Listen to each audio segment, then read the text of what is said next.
नमस्कार welcome back to my channel Aradhana motivation. आज मु आपण मानक स्वागत करुच्ची मो चैनल को। चलतु जानिबा एक सुंदर स्टोरी की आपण घर पाखे होते समुद्र थिबो किंबा समुद्र देखिथिबे नचेत पूर्वपुरुषों पाखरु समुद्र विषय शुणिथिबे। आपण जानिचंती समुद्रर पानी काहेकि लुणिया लागे। चलतु जानिबा ए सुंदर टॉपिकटी समुद्रर पानी काहेकि लुणिया लागे हमको एक गप माध्यम मु आपण को कहिबी। चलतु जानिबा। गोटे ग्राम रे दुई भाई रहुतिले। वीरभद्र और मणिभद्र बोली दुई भाई बास करुथिले। मणिभद्र हेउची सान भाई किंतु वीरभद्र हेउची बड़ भाई। तांको सहित तांको माँ भी सेही घरे बास करुथिले। समय क्रमे वीरभद्र बहुत बड़ हो गले। बड़ होला परे तांकर विवाह बयस हैला। आउ एक सुंदर गुणवती रूपवती धनी घरर झील देखी से बह करनेले। किंतु किछि दिन रहिला परे वीरभद्रंकर स्त्री मणिभद्र को एवं तांको माँ को जमा भी भल पाउ नथिले। सेथिपई वीरभद्र तांको कथारे पड़ी मणिभद्र एवं माँ को अलगा करदेबाकू बाध्य हेले। बाध्य होई मणिभद्र ग्रामर किछि दूर रे गोटे छोट झाटीमाटी कुड़िया घरटीए करी माँ सहित रहिबाकू लागिले। हेले से बहुत गरीब थिले। अत्यंत दुखरे जीवन यापन करुथिले। दिने तांको माँकर देह बहुत खराब थिला। से तांको माँको पई औषध आनिबा पई मणिभद्रंक पाखरे गोटे भी पैसा नथिला। सेथिपई से बड़ भाई वीरभद्रंक पाखकू टंका मागिबाकू जाइथिले। हेले बड़ भाई गोटे भी टंका देले नाही। सीधा मना करिदेले एवं घरु मध्य तड़ीदेले। बेचारा सान भाईटी मन दुखरे फेरी आसिले और समस्त कथा तांको निज पत्नी आगरे कहिले। तांको पत्नी स्वामीर कष्ट सही पारले नाही। आउ कहिले आमर मात्र गोटे बलद ही अछि। तुमे ताकू नहीं हाटरे बिक्री करि दियो। माँको पई औषध नहीं आस। मणिभद्र स्त्री कथा शुणी ठीक सेहीपरि करिबाकू लागिले। बलदटीकू नहीं मार्केट जीवा बाटरे गोटे बड़ जंगल ही पड़िला। सेही जंगल रे जड़े वृद्ध बामन ही एकाकी ठिया होइथिले।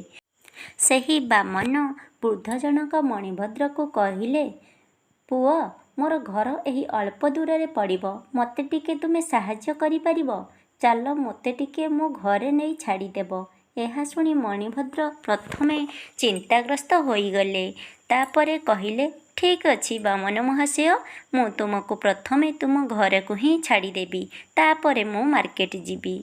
एहा कही मणिभद्र निज बलद उपरे सेई बामन वृद्ध को बसाई देले। आउ सेही वृद्धंक घरर अभिमुखे यात्रा आरंभ कले। बाटरे गला बेले मणिभद्रर तार अभाव और असुविधा कथा समस्त कथा से वृद्ध ब्राह्मण को ही कहिले।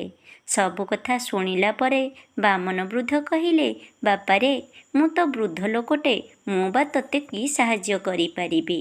आउ अल्प समय परे मो घर मध्य पड़ी जीवो, मु पळेई जीबी। हेले तू मते एते साहाय्य कलु, तोते दबा पई अथच मो पाखरे किछि भी नाही। हेले गोटिए कथा मोर तू मानिबु जदि तोते सारा जीवन पाई केबे भी अभाव छुई पारिबो नाही। एही कथा शुणी मणिभद्र कहिला, कुहन्तु महाशय, मु आपणक कथा को अक्षरे अक्षरे पालन करिबी। मु आपणकर समस्त कथा मानिबी। त्यापरे बामन महाशय कहिले, तुम ग्रामर किछि दूर रे जणे अपुत्रिक राजा ही बास करुचंती। से तांकर पुत्र संतान लाभ करिबा निमंते तांक पाखरे थिबा जेतक प्रजा को भल मंद सुना रूपा सबु किछि ही दान करि देउचंती। तुमे काली सकाळे तांक पाखकू जीव।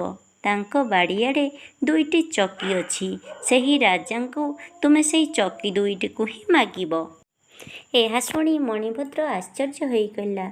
पचारिले, बामन महाशय, ए चकी मोर को कार्य लागिब? बामन कहिले, जानिनु बाबा, से हौची कुहुक चकी।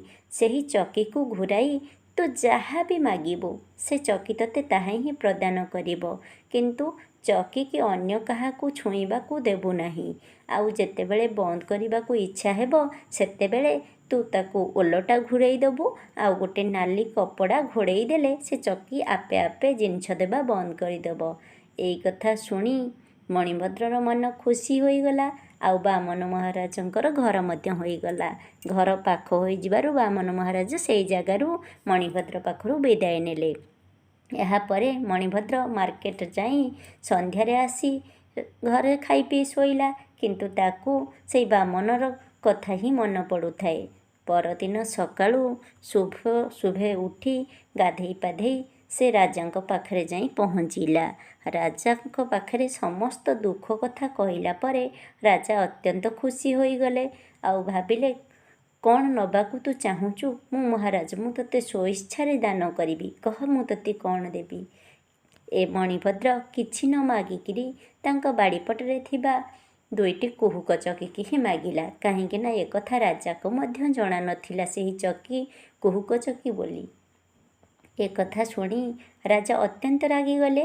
କହିଲେ, କିଏ କେତେ ଜିନିଷ ନେଇଯାଉଛି, ଆଉ ତୁ ଏତେ ଦିନ ପରେ ଆସିଲୁ ଯେ ମୋତେ ଚକି ଦୁଇଟା ମାଗିବା ପାଇଁ ମୋ ପାଖକୁ ଆସିଛୁ। ଠିକ୍ ଅଛି, ମୁଁ ତୋତେ ସେଇ ଚକି ଦୁଇଟା ଦେଉଛି, ଆଉ ତୁ କେବେ ବି ମୋ ପାଖକୁ ଆସିବୁନି। ଏହାପରେ ଚକି ଦୁଇଟିକୁ ଆଣି ମଣିଭଦ୍ରକୁ ରାଜା ଦେଇଦେଲେ। ମଣିଭଦ୍ର ସେଇ ଚକି ପାଇ ଅତ୍ୟନ୍ତ ଖୁସିରେ ନିଜ ଘରକୁ ଚାଲି ଆସିଲା। ଆଉ ତାପରେ ତାଙ୍କ ମାଆଙ୍କ ଦେହ ଅସୁସ୍ଥ ଥିବାରୁ ପ୍ରଥମେ ମାଆଙ୍କ ପାଇଁ ସେ ଔଷଧ ହିଁ ମାଗିଲା। ସେଇ ଚକିକି ଘୁରେଇ ଦେଲାରୁ ଔଷଧ ହିଁ ସବୁ କିଛି ଆସିଗଲା। ତାପରେ କିଛି ଦିନ ପରେ ଅଳ୍ପ ଅଳ୍ପ କରି ଯାହା ବି ଜିନିଷ ମଣିଭଦ୍ର ଚାହିଁଲା ସବୁ କିଛି ପ୍ରଦାନ କଲା ସେହି ଚକି। କିଛି ଦିନ ମଧ୍ୟରେ ମଣିଭଦ୍ର ବୀରଭଦ୍ର ଠାରୁ ବି ବଡ଼ ଲୋକ ହୋଇଗଲା। ଏହି କଥା ସାରା ଦେଶରେ ହିଁ ପ୍ରଚାର ହେବାକୁ ଲାଗିଲା। ଏ କଥା ଯାଇ ବଡ଼ ଭାଇ ବୀରଭଦ୍ର ପାଖରେ ପହଞ୍ଚିଲା। ଆଉ ବୀରଭଦ୍ରର ସ୍ତ୍ରୀ ବୀରଭଦ୍ରକୁ କହିଲା, ତୁମ ସାନ ଭାଇ ପାଖରେ ହଳେ ଚକି ଅଛି। ସେ ଚକିକି ଘୁରାଇ ଯାହା ମାଗୁଛନ୍ତି ସେ ଚକି ତାହା ପ୍ରଦାନ କରୁଛି। ଚାଲ ଆମେ ସେ ଚକିକି ତାଙ୍କ ପାଖରୁ ନେଇ ଆସିବା। ଯେହେତୁ ମାଆଙ୍କ ଦେହ ଖରାପ ବେଳେ ବଡ଼ ଭାଇ ଧକ୍କା ମାରି ବାହାରି କରିଦେଇଥିଲା ସାନ ଭାଇକି, ବଡ଼ ଭାଇକି ଏ କଥା ଠିକ୍ ଲାଗିଲାନି। ତେଣୁ ବଡ଼ ଭାଇ ଚିନ୍ତା କଲା, ମୁଁ ନ ମାଗିକିରି ଚୋରି କରି ନେଇ ଆସିବି ସେଇ ଚକିକି। ଏହାପରେ ସାରା ପରିବାର ଦିନେ ରାତିରେ ସେଇ ଚକିକି ଚୋରି କରିବା ନିମନ୍ତେ ମଣିଭଦ୍ରର ଘରକୁ ଗଲେ। ସେହି ସମୟରେ ମଣିଭଦ୍ର ତାର ପରିବାର ସହିତ ଗାର୍ଡ଼ ନିଦେରେ ଶୋଇଥିଲେ। ତେଣୁ ମଣିଭଦ୍ରକୁ ଜଣା ହିଁ ନଥିଲା ଯେ କିଏ ଆସିଛନ୍ତି ତାଙ୍କ ଚକି ଚୋରି କରିବାକୁ। ସେହି ସମୟରେ ବୀରଭଦ୍ର ସେହି ଚକି ଦୁଇଟିକୁ ଚୋରି କରି ନେଇଗଲେ। କିନ୍ତୁ ବୀରଭଦ୍ର ଭାବିଲେ, ଯଦି ମୁଁ ଘରକୁ ଯାଏ ତାହେଲେ ମଣିଭଦ୍ର ନିଶ୍ଚିନ୍ତ ଜାଣିପାରିବ, ଆଉ ପୋଲିସରେ କମ୍ପ୍ଲେନ୍ କଲେ ପୋଲିସ ଆସି ମୋତେ ଚୋରି କେସ୍ରେ ବାନ୍ଧି ନେବ। ତେଣୁ ମୁଁ କେବେ ବି ଆଉ ସେଇ ଘରକୁ ଯିବିନି। ମୋ ପାଖରେ ତ ଏହି କୁହୁକ ଚକି ଅଛି, ଏ ଚକିକି ମୁଁ ଯାହା ମାଗିବି ତାହା ହିଁ ସେ ପ୍ରଦାନ କରିବ। ତେଣୁ ସେଥିପାଇଁ ଚିନ୍ତା କଲେ, ମୁଁ ଏ ଗାଁ ଛାଡ଼ି ଅନ୍ୟ ଦେଶକୁ ଚାଲିଯିବି, ସେଠି ମଧ୍ୟ ବଡ଼ ଲୋକ ରହିଯିବି, ଏଇ ଚକି ତ ମୋ ପାଖରେ ଅଛି। ତେଣୁ ଏ କଥା ଚିନ୍ତା କରି ସାରା ପରିବାରକୁ ନେଇ ଗୋଟା ନୌକା ଯୋଗେ ସମୁଦ୍ରରେ ପାର ହେବାକୁ ଲାଗିଲା ଅଲଗା ଦେଶକୁ ଯିବା ନିମନ୍ତେ। କିନ୍ତୁ ବୀରଭଦ୍ରଙ୍କର ସ୍ତ୍ରୀ ମାଳତୀ କହିଲେ, ସ୍ୱାମୀ, ଆମେ ଘରଦ୍ୱାର କୋଠାବାଡ଼ି ସବୁ କିଛି ଛାଡ଼ି ଚାଲି ଯାଉଛେ, କିନ୍ତୁ ଆପଣ ଯଦି ଗଲାବେଳେ ଆମ ପାଖରେ ତ ଟଙ୍କାଟା ପଇସା ନାହିଁ, ଏଇ ଚକିରୁ କିଛି ଲୁଣ ଉତ୍ପନ୍ନ କରନ୍ତେ, ତାହେଲେ ଆମେ ସମୁଦ୍ର ମଧ୍ୟରେ ଯିବା ସମୟରେ ଆମକୁ ବାଟ ବି ଜଣା ପଡ଼ନ୍ତାନି, ଆଉ କିଛି ପଇସା ବି ଆମକୁ ମିଳିଯାଆନ୍ତା ଲୁଣ ବିକ୍ରି କଲେ। ଏ କଥା ବୀରଭଦ୍ରକୁ ମନକୁ ପାଇଲା। ଏହାପରେ ବୀରଭଦ୍ର ସେହି ଚକିକୁ ଘୁରାଇ ଲୁଣ ମାଗିଦେଲା। ଲୁଣ ଏତେ ବାହାରିଲା ଯେ ପରିମାଣ, ସେମାନେ ଆଉ ଲୁଣକୁ ବିକ୍ରି କରି ପାରିଲେନି। ଏହାଛଡ଼ା ସେ ସମୟ ତ ଥିଲା ରାତି ସମୟ, କିଏ ବା ଲୁଣ ଏତେ ନେବ ତାଙ୍କ ପାଖରୁ? ତେଣୁ ସେହି ଚକିକୁ ବନ୍ଦ କରିବାର ଉପାୟ ବୀରଭଦ୍ର କିମ୍ବା ତାଙ୍କ ସ୍ତ୍ରୀକୁ ଜଣା ନଥିଲା। ତେଣୁ ବାଧ୍ୟ ହୋଇକରି ଏତେ ଲୁଣ ହୋଇଗଲା ଯେ ସେ ନୌକାଟି ସହିତ ବୀରଭଦ୍ରର ସାରା ପରିବାର ସମୁଦ୍ର ମଧ୍ୟରେ ବୁଡ଼ିଗଲେ। କିନ୍ତୁ ଆଜି ଯାଏ ସେହି ବୀରଭଦ୍ର କିମ୍ବା ଅନ୍ୟ କୌଣସି ଲୋକକୁ ସେହି କୁହୁକ ଚକିକୁ ବନ୍ଦ କରିବାର କଥା କିଛି ବି ଜଣା ନାହିଁ। ସେହି ଦିନରୁ ସେହି ଚକି ଏବେ ବି ସମୁଦ୍ର ମଧ୍ୟରେ ମଧ୍ୟରେ ଘୁରୁଅଛି। ସେଥିପାଇଁ ସେହି ଚକି କୁହୁକଚକୁ ହୋଇଥିବାରୁ ପ୍ରତି ମୁହୂର୍ତ୍ତରେ ସେଥିରୁ ଲୁଣ ବାହାରୁଛି। ଆଉ ଯେଉଁଥିପାଇଁ ସେ ସାରା ସମୁଦ୍ରକୁ ଲୁଣି ହିଁ କରିଦେଇଛି। ଜାଣିଲେ ତ ସାଙ୍ଗମାନେ ସମୁଦ୍ରର ପାଣି କାହିଁକି ଆମକୁ ଲୁଣିଆ ଲାଗେ? ଯଦି ଭିଡ଼ିଓଟି ଭଲ ଲାଗେ ମୋ ସହିତ ଯୋଡ଼ି ହୋଇ ରୁହନ୍ତୁ। ମୋ ଚ୍ୟାନେଲକୁ ସବସ୍କ୍ରାଇବ୍, ଲାଇକ୍, ସେୟାର କରିବାକୁ ଭୁଲିବେନି। ମୁଁ ପୁଣି ଆସିବି ନୂଆ ଏକ ଭିଡ଼ିଓ ସହିତ। ସେ ଯାଏ ମୋତେ ବିଦାୟ ଦିଅନ୍ତୁ। ନବବର୍ଷଟି ଆପଣଙ୍କ ପାଇଁ ସୁଖମୟ ତଥା ଅମୃତମୟ ଆଣିଦେଉ। ରହୁଛି। ନମସ୍କାର। ଜୟ ଜଗନ୍ନାଥ।